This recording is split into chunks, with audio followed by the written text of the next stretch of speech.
Maka orang-orang beriman bila dia nak berjalan di atas sirat, anggota badannya bercahaya. Ada orang anggota badannya kecil saja, di hujung ibu jari kakinya. Quran khatam setahun sekali, Ramadan saja. Satu je lah cahaya. Ada orang cahayanya sebesar ibu jari kaki dia, kecil je. Kenapa Ustaz? Lah sedekah Jumaat pun RM2. Itulah paling banyak sekali.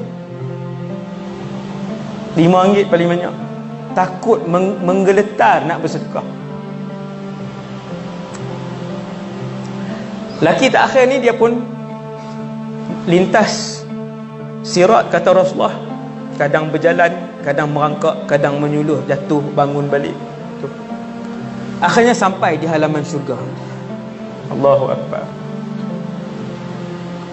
Bila sampai di halaman syurga, dia nampak sebuah pohon dan di bawahnya mengalir sebatang sungai yang indah dan nyaman. Dia tengok pokok tu, dia kata, "Ya Allah, adnini min tilka syajarah li astadhilla fi dhilbi dhilliha wa ashraba min ma'iha." Ya Allah, boleh tak bawa aku dekat dengan pokok tu? Lama dah tuan-tuan tak tengok air yang mengalir dalam neraka. Pohon sebatang je waktu tu dia nampak, sebatang pohon je. Dia kata, "Ya Allah, boleh tak bagi aku rehat di bawah pohon tu, dan kemudian aku nak minum sedikit daripada sungai yang sedang mengalir di bawah pohon tu." Tuan-tuan sekalian, saya pernah berjalan di Jepun 11 hari, kalau tak silap saya, utara sampai selatan. Ke semua sungai-sungai indah di Jepun dengan batu-batu dia yang elok tu, sungai dia berwarna ni sampai hari ni. Dan ke semua paip air di rumah-rumah di Jepun dan di hotel adalah drinkable water. Buka lah mana-mana paip, terus minum. Sungai dia warna ni, no? Air sungai kita daripada Perlis sampai ke Johor warna teh ais tu, warna teh tarik tu, majoriti lah. Rosaknya persekitaran kita, ha? Subhanallah, dia indah lah tuan-tuan. Tuan-tuan nampak pokok, satu pokok besar, kemudian tuan-tuan nampak air mengalir. Allahu Akbar. Sama macam lelaki ni, bila dia nampak pokok tu, nampak sungai tu, dia kata, "Ya Allah, nak pergi situ." Kemudian Allah Ta'ala berfirman kepadanya. Tuan-tuan sekalian, siapa yang sambut dia untuk masuk syurga? Allah.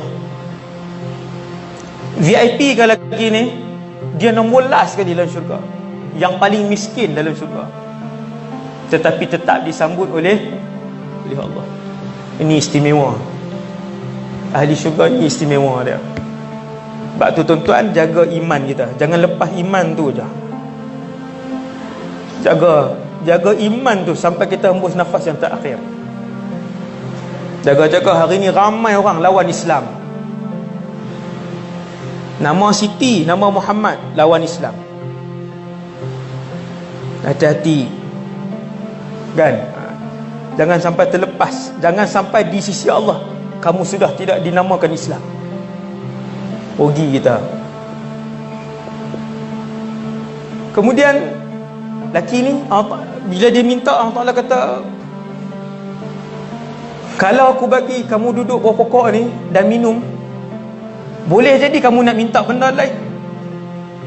Maka dia kata, "Aku berjanji denganmu ya Allah, aku tak minta pokok ni ya." Tuan-tuan, duduk dalam neraka lama ni, lama dah. Maka pokok yang sebatang yang rendang itulah paling nikmat bagi dia, sungai itulah yang paling nikmat bagi dia. Dia kata, "Ya Allah, aku berjanji takkan minta."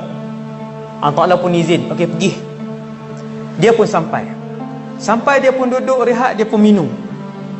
Dia panggung kepala dia tengok ada pokok lagi besar depan dia. Halaman syurga ni tuan-tuan, pintu syurga duduk sana. Dia makin ke depan, dia pun tengok, pokok ni lagi rendang. Dia kata, "Ya Allah, kalau pokok tu boleh tak?" Panggil orang, tengok sampai dah masuk neraka berapa lama pun, dia keluar neraka, panggil yang sama. Dia kata, ya Allah, tuan-tuan, ni hadis sahih ni. Dia kata, boleh tak kalau pokok tu? Kata Allah, alam tu'ahidni, wahai anak Adam, bukankah kamu telah berjanji alla tas'alani ghairaha? Kamu tak mau minta dah selepas tadi? Dia kata, ya Allah, yang ni rendang lagi, perangai orang. Dulu gaji 2,500, minta Allah Ta'ala, ya Allah, bagilah kan, tambah gaji, naik pangkat. Allah Ta'ala makbul doa dia, gaji 3,500, tak main kuliah juga. Kuliah tak main juga. Allah bagi, dia minta, tetapi dia tak tunai apa yang dia janji dengan Allah. Banyak ada dalam kehidupan kita, banyak kita minta dengan Allah, kita janji dengan Allah, kemudian kita tak tunai apa yang kita janji. Sama laki-laki ni, Allah Ta'ala pun maha pemurah ni. Kata Rasulullah, betapa Allah yang paling Allah sayang dalam alam ni ialah manusia. Tuan-tuan, ketahuilah maklumat ni, yang paling Allah sayang dalam muka bumi ni ialah manusia. Ahabbul khalqi indallah, yang paling Allah sayang di kalangan makhluk, manusia. Sebab tu dia buat dosa banyak kali pun dia minta, Allah makbul, Allah masih makbul. Laki-laki ni Allah pun izinkan pi ke pokok yang kedua, dia pun seronok duduk apa semua, baru rehat, minum sikit, pandang-pandang ke depan, nampak pokok yang ketiga, lagi besar, lebih rendang, sungainya lebih lebar. Dia minta tak, tuan-tuan? Manusia ni muka tak malu. Dia kata, ya Allah, boleh tak last pokok tu je? Allah Ta'ala pun kata, alam tu'ahidni alla tas'alani ghairaha. Tengok maha kasih Allah. Dia kata, wahai anak Adam, tadi bukan janji ke? Tuan-tuan, bukan 10 tahun yang lalu, tak, tadi ni baru berapa minit tadi. Bukankah tadi yang Allah kata, kamu janji kepada aku untuk tak minta yang ketiga? Dia kata, ya Allah, yang tu lebih rendang. Allah Ta'ala pun izinkan dia. La ilaha illallah. Dia pun pergi pokok yang ketiga, tuan-tuan. Bila dia pergi pokok yang ketiga, maka dia pun hampir dengan pintu syurga. Dia nampak dalam syurga. Dia kata, ya Allah, boleh tak nak masuk dalam? Ni melampau. Ini cukup melampau. Sebenarnya dia ni ahli syurga, tapi dia pun tak tahu Allah nak bawa dia ke mana ketika tu.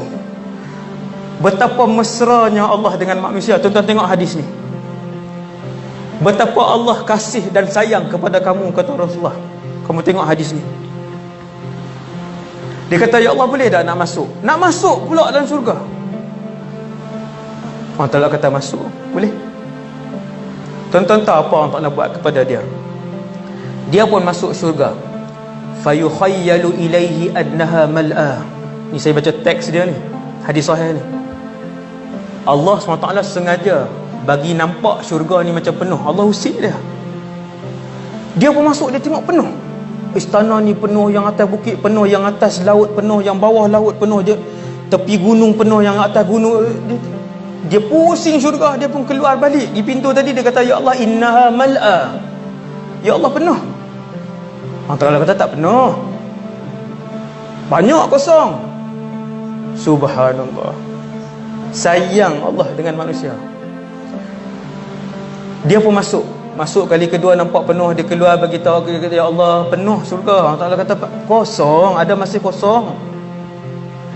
Dia masuk, dia keluar kali yang ketiga. Allah Ta'ala pun tanya kepada dia, maukah kamu aku kurniakan kepada kamu seperti mana raja-raja di dunia dulu? Dia kata, nak. Allah Ta'ala kata, aku bagi sekali ganda bumi, 2 kali ganda bumi, 3 kali ganda bumi, 4 kali ganda bumi. Ketika Allah sebut 10 kali ganda bumi, dia stop kataan Allah itu. Kemudian dia kata, atas harubi wa atas tahzi'u bi wa anta rabbul alamin. Kenapa perli-perli aku sedangkan kamu Tuhan sekalian alam? Dia kata, dia ingat Allah perli dia. Allah pun jawab, la astahzi'u bik, aku tak perli kamu.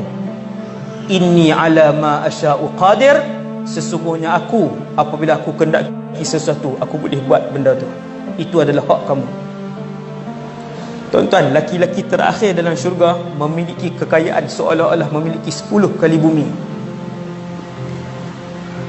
Sampai dia sendiri tak percaya, dan akhirnya laki ni pun masuk ke dalam syurga, mengambil hak dia, sekaya yang disebutkan tadi. Yang lain lebih mewah. Itulah hijrah menuju ke syurga. Bayaran dia ialah dunia ni. Tuan sekalian, kita sanggup bagi kepada Allah dunia ni, korbankan masa kita untuk Allah, untuk akhirat, korbankan keluarga kita untuk Allah, untuk akhirat, korbankan tenaga kita untuk Allah, untuk akhirat, bayar dunia ni, Allah bagi syurga, insya-Allah.